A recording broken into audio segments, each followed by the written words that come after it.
So, regarding your set,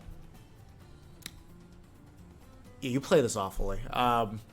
Pretty much the way that you go about this is like you have no sense of using can and neutral at all. Your neutral tool is Clay Pigeon, and like if I have to say that statement against like Palutena or Ness, that's a huge fucking problem right there.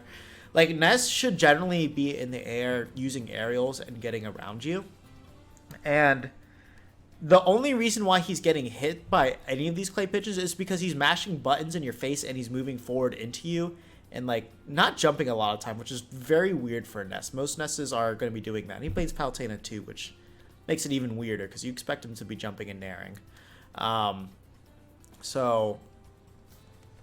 Overall, see, like right there, you decided to throw out a gunman instead of a can. What's gunman control? He's already in the air. Throw out a can so that way you control the air.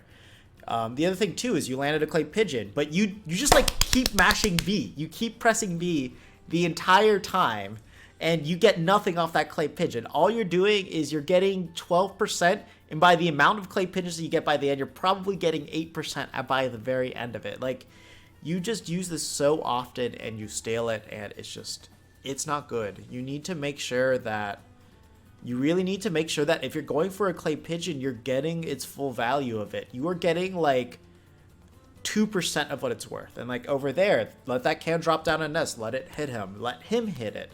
Because if he hits the can, it's going to shorten his distance for the up B in half. Now there he would have lived no matter what because he was close enough. But like if you hit him before the PK Thunder hits him, then you know, he's got to get back. He didn't have a jump. That sets up for a very easy edge guard, or you just keep harassing him with can. And over there, it's like, if he went to ledge, he would have lived, but he decided to just, like, jump and, like, do a fair there.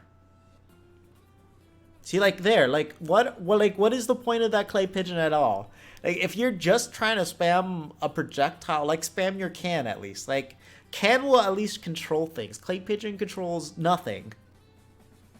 Like, there, okay, like, that was at least a decent read, because he was coming close to the ledge, and if you caught him off guard, he was dead. And then there, you at least caught him off guard there.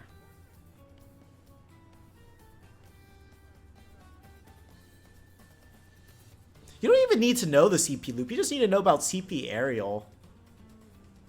Okay, so like down throw, fair.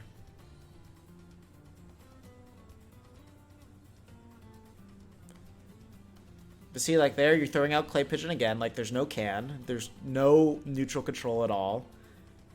There, you just went for a back throw when you could have at least done like down throw fair and just gotten damage off of it. Because it was so low of a percent that you didn't even get him off stage. But see, like, look how much more space you control just because you decided to use the can. Like, it helps you so much more to do that.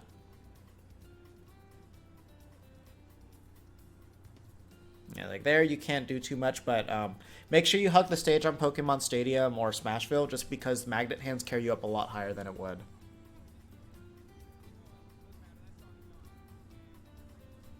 So like there, you at least had a decent read, but it's just because of the way that it spaces. It's really hard to connect off of hit too. Yeah, so the other thing too is you can jump and up air the PK Thunder, so that way you don't have to worry about dealing with it. The only PK Thunder that you can't attack away is Lucas's, so Ness's, just hit it and then you don't have to deal with it. See, look, that can controlled the air. This clay pigeon controls nothing.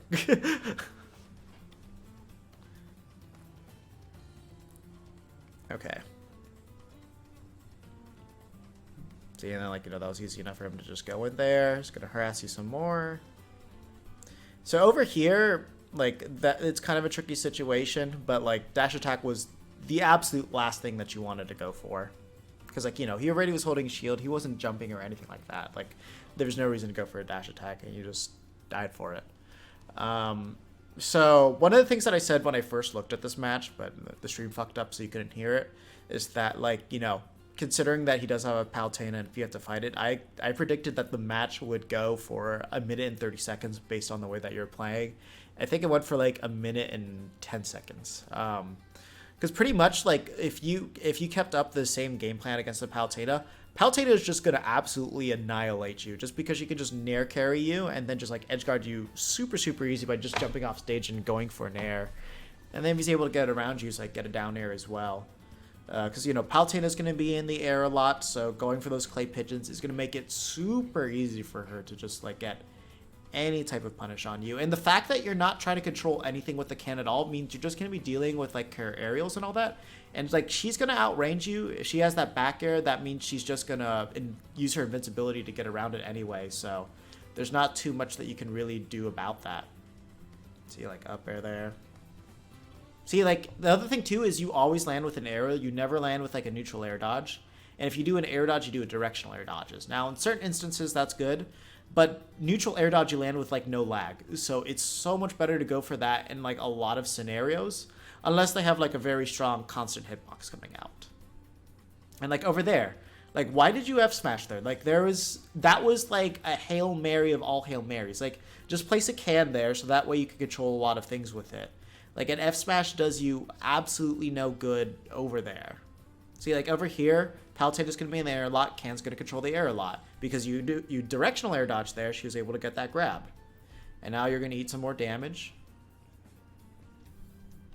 And then, yeah, so pretty much you were just kind of unaware of all the Palutena options right there. See, like, you went for another Hail Mary F smash there. Because, like, you know, there's some F smashes that you do that are based upon a good read. But, like, over here, a lot of your smash attacks seem a lot more desperate. Like, they're at least made some sort of sense. But the thing that you didn't take into consideration is because you were still invincible, she can just run right through you. So that was just, like, one thing where it wasn't too good.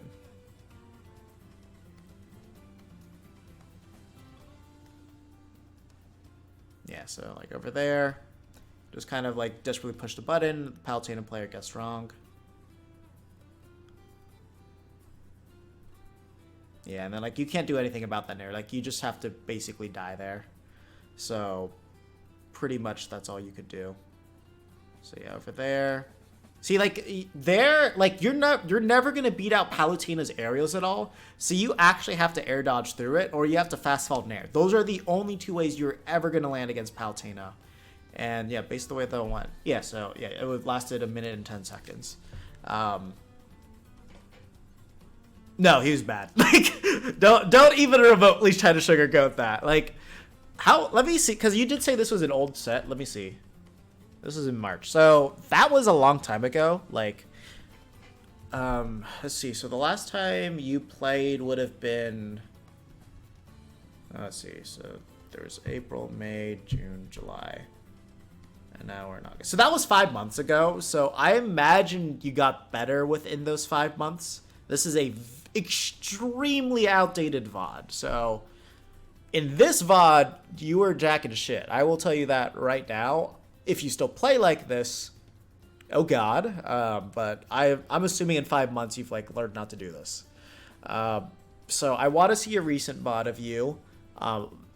And I hope there was exponential growth from when you did do this. I hope you've been able to fight this person more and, like, learn how to fight him.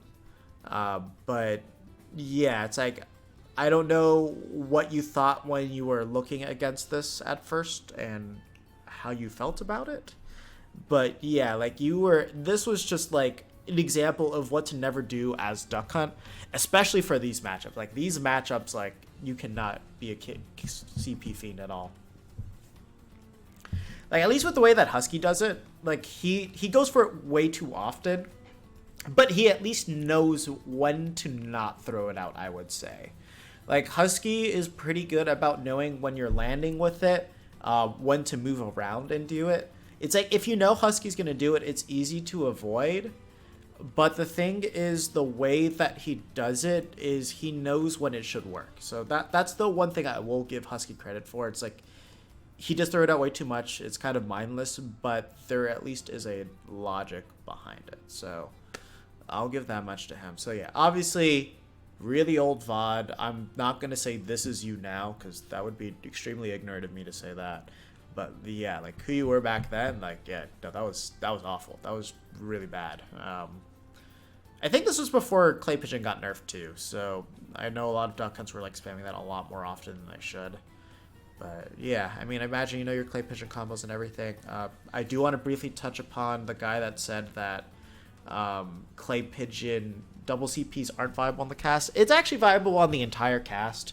The biggest thing is you need to know the percentages for it. Something I've discovered is if it's like 0% to about 60, a second clay pigeon is very hard to guarantee. You kind of want to go for an aerial after that.